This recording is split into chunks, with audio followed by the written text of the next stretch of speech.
Oke, jadi kita lanjut lagi ya tentang reaksi eksoterm. Jadi pada video sebelumnya itu kita juga sudah membahas tentang adanya 3 jenis kalor. Ada kalor peruraian, kemudian ada kalor pembentukan, dan ada kalor pembakaran.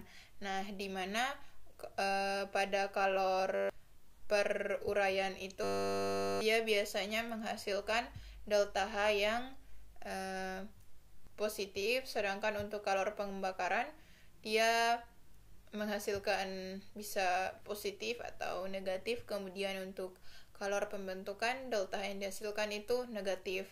Nah, pada penjelasan di video sebelumnya yaitu bahwa tanda negatif di sini, yang delta H negatif di sini, delta H atau perubahan entalpi negatif di sini artinya bahwa sistem melepaskan kalor.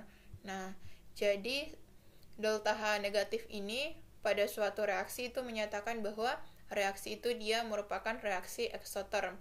Nah, berarti reaksi eksoterm itu artinya sistem melepaskan kalor. Nah, sehingga sekarang kita akan membahas tentang reaksi eksoterm lebih lanjut. Nah, oke, jadi untuk penerapan dari reaksi eksoterm itu kita bisa dilihat dari pembakaran kertas gitu. Nah, itu merupakan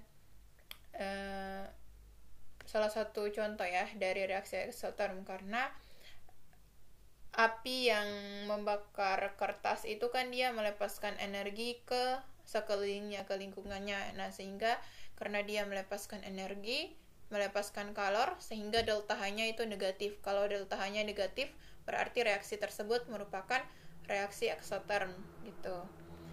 Nah, jadi pengertian dari reaksi eksoterm itu apa? Nah, berdasarkan penjelasan-penjelasan sebelumnya, maka dapat disimpulkan bahwa reaksi eksoterm yaitu kalor yang dihasilkan oleh suatu proses pembakaran yang dipindahkan dari sistem ke lingkungannya atau reaksi yang melepas kalor. Nah, gitu. Intinya, reaksi eksoterm itu selalu ditandai dengan adanya kenaikan suhu sistem saat reaksi berlangsung gitu. Ya kan, karena untuk proses pembakaran itu kan semula kertas, kemudian dibakar, otomatis terjadi kenaikan suhu sistem gitu saat reaksinya berlangsung.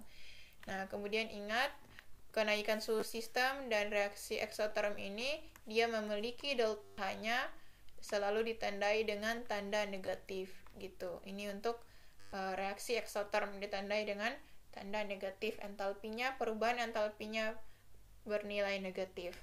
Kemudian perubahan entalpi negatif ini untuk delta H untuk reaksi eksoterm itu mengapa negatif itu bisa dijelaskan menggunakan rumus ini, bahwa delta H untuk reaksi eksoterm didapat dari energi untuk memutus ikatan dikurang energi untuk membuat produk reaksi. Nah, maka perubahan entalpi itu bisa bertanda negatif. Jadi negatif itu kan kurang dari 0, jadi bertanda negatif atau delta H-nya itu kurang dari 0. Mengapa? Nah, karena hal ini dikarenakan energi yang dilepaskan lebih besar daripada energi yang digunakan untuk reaksi gitu. Nah, dari rumus ini kan energi untuk memutus ikatan. Nah, energi untuk memutus ikatan ini dia lebih besar daripada energi untuk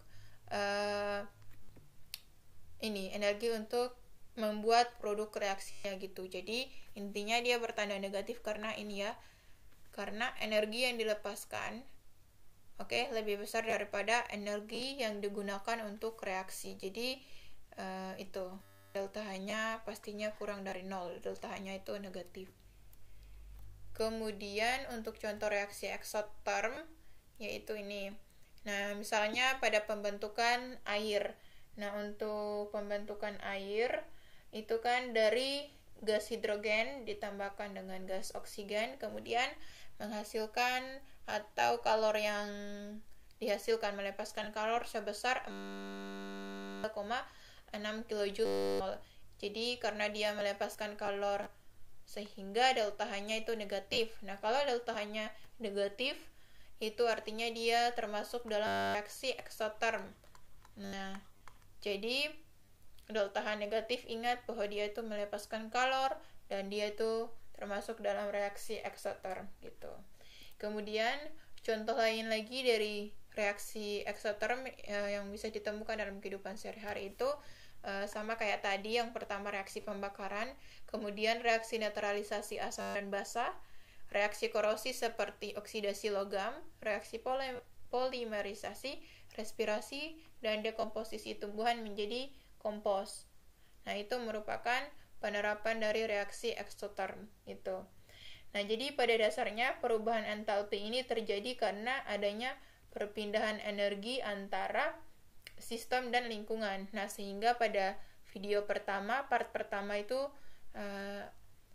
aku udah bilang bahwa kalian itu harus lebih paham tentang sistem dan lingkungan gitu. Jadi intinya perubahan entalpi itu bisa terjadi karena adanya perpindahan energi antara sistem dan lingkungan.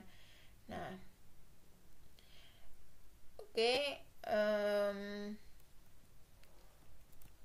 mungkin sampai di sini aja untuk pembahasan tentang reaksi eksoterm, mengapa dia itu bisa delta H-nya itu negatif, dan ya cukup sekian untuk penjelasan tentang reaksi eksoterm. Video selanjutnya kita akan membahas tentang sistem dan lingkungan dulu, karena yang tadi kita itu sudah tahu, aku udah jelaskan bahwa pada dasarnya itu perubahan entalpi delta H dia ini terjadi karena adanya perpindahan energi antara sistem dan lingkungan.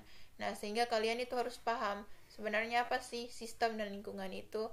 Nah, kalau kalian udah paham tentang sistem dan lingkungan, ya udah aman gitu. Oke, jadi selanjutnya kita akan membahas tentang sistem dan lingkungan, baru kita lanjut ke reaksi endoterm gitu. Sebenarnya sih reaksi endoterm itu merupakan kebalikan dari reaksi eksoterm aja. Jadi kalau misalnya eksoterm itu delta H-nya negatif, melepaskan kalor, berarti endoterm itu dia membutuhkan kalor dan tandanya itu, tanda delta H-nya itu positif kayak gitu. Oke, sekian.